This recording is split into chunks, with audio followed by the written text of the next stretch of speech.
Oh, it's sunny. It's summer, ladies and gentlemen. Whew. Despite that it's been a really chilly year, it's probably one of the coldest springs or summers I've remembered in a long time. Hope you guys don't... I'm gonna move out of the sun. Hold on. Before we begin, I have to ask you guys a question, and that is... Are you subscribed yet to my Patreon? No? Well, then you're missing out.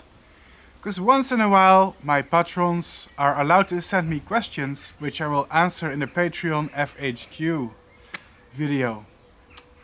I used to do this monthly, but I noticed the level of interest kind of fluctuates.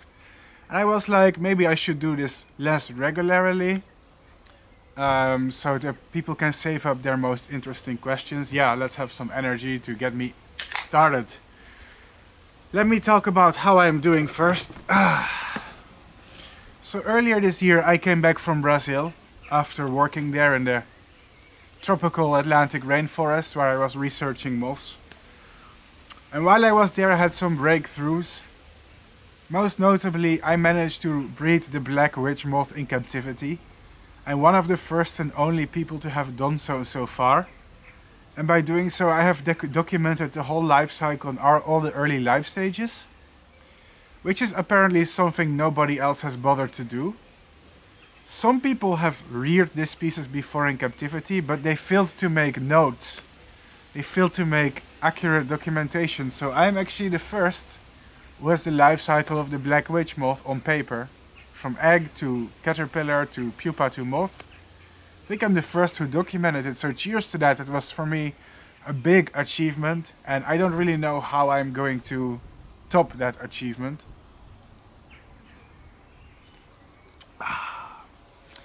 So I want to tell you guys that behind the scenes I'm making some changes. I've been doing a lot of polls, asking people what they think of my content. And one of the biggest conclusions was some of my videos are too long.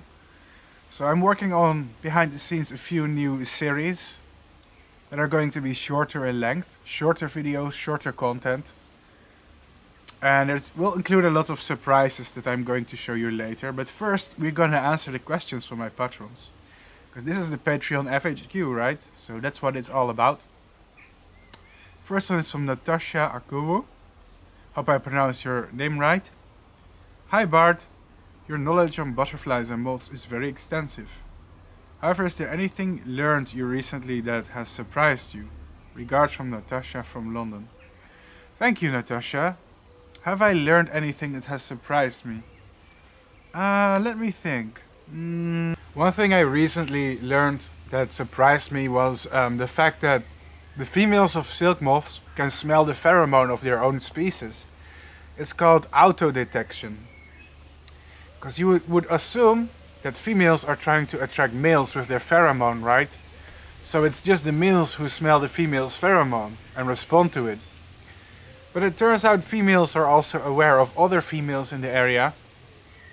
And if there is another female nearby who is emitting pheromone, the female will see that as competition. So female silk moths can respond to the smell of pheromone of females of their own species. Sorry. I thought that was interesting. It makes sense though, because if another female is making pheromone nearby, it may be smarter to fly away and find a different spot for yourself where you are alone.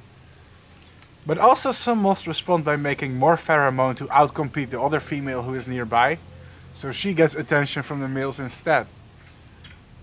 I think female silk moths don't get a lot of credit when it comes to their behavior, because they look like really passive creatures that just sit still and mate and lay eggs, but there's more going on there in terms of behavior. Another question from Vanessa in a Mistieca. What is the most surprising creature that you've come across in your trip to Brazil? What one are you hoping to find that you haven't seen yet? Well, guys, let me tell you, there is one animal that I want to see badly and that I haven't seen yet, and it's not a butterfly or a moth. It is a Botrops viper. There are two species of them in southeast Brazil, where I am, at least in the Rio de Janeiro area. They're called Botrops jararaca and Botrops jararacusu. And Both of these snakes are pretty deadly. They're also pretty rare. But I'm still obsessed. I still want to see one in real life. I just think they're really cool for some reason. I would love to film them also for YouTube for you guys.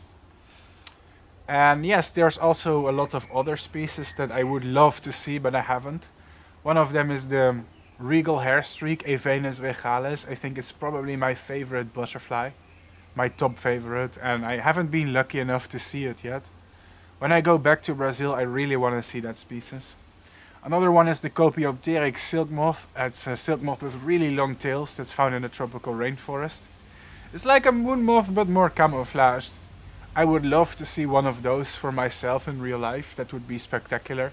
I've been doing a lot of light trapping, but I haven't been lucky enough yet to see it. So that's unfortunate, isn't it? Daniela Marie asked me, when would you recommend looking for moths outside for someone who lives in a colder environment such as Minnesota, United States of America? Well, obviously insects are always seasonal, and I would say in most temperate climates, of course it's going to be spring and summer. The thing is, in most countries, like in 90% of all the places, the peak activity of moths and butterflies, like when they are most active and abundant, tend to be the warmest months. Of course there are exceptions. For example, some places where there's a tropical monsoon climate, the dry season can be hotter than the wet season. And the insects are actually more active in the wet season, which is cooler than the hot dry season. Because otherwise they are completely lacking humidity. So there are exceptions. In some countries the coolest months are the best for insects. But generally speaking, like if you are in a northern latitude where it's the temperate climate, cool temperatures, the warmest month will have the most insects. I highly recommend doing moth trapping.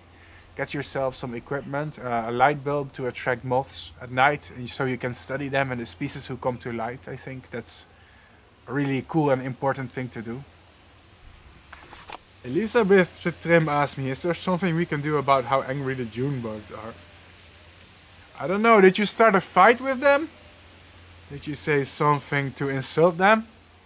I don't know how you got June bugs to be that angry with you. I'm sorry. I have no idea. Then we have a question from Jade who asks, what is the best substrate for Acherontia atopus to pupate in your experience? Are there tips or tricks? Well, in my opinion, they are really easy species. I don't recommend raising them on Buddleia. From what I know, it's a kind of an inferior quality food plant. I recommend trying ash tree, privet, nightshade, potato, tomato plant is much better for them. In terms of substrate for the pupa, you can see it in many of my videos, but I prefer to use vermiculite. It absorbs moisture, it's a really good substrate for pupa. Otherwise, I think they're pretty standard and easy to raise species of hawk moth. I don't think they'll give you much trouble at all, in my honest opinion. I wish you the best of luck. Last but not least, I want to say on my channel is probably going to get a little bit more quiet because I am working on a lot behind the scenes, but most of the things I'm doing are special videos who need a lot of preparation time. So I can give a little spoiler, but I am working on the life cycle of several species of butterflies. And it's unusual because I am known as the sexy moth king. I'm specialized in making moth videos, not butterfly videos. But I'm starting to explore the topic of butterflies more, and if we're lucky and I'm successful, we're going to see more butterfly content on my channel this year. And behind the scenes I'm also working on some really special stuff. But I need to tell you guys, please be patient. Good things require time to make. I'm always editing, always writing new videos. But I can't really pump all of them out. I have work to do, I have a private life, and I need to balance it with YouTube. But trust me, I'm working on really good stuff, okay? So keep watching this channel. You'll be amazed at what I'm working on, hopefully. You'll be impressed. Yeah. Thanks for watching. If you haven't become a member yet of my Patreon, consider doing so. My channel is 100% demonetized. On paper, I make most of my videos for free, except for the donations that people send me, which is my only source of income from YouTube. It helps me sustain my channel, and also people who are high-level patrons, they receive gifts and merchandise that I custom design myself, including mugs, stickers, posters, and a lot more things that some of you may be interested in receiving in return for being a sponsor of my channel. Hope to see you guys next time. I really appreciate you guys being here. Please hang in there, please don't grow impatient. Really good things are coming on my channel. This was the Patreon F.A.Q. Thanks for being a sponsor of my Patreon. See you next time.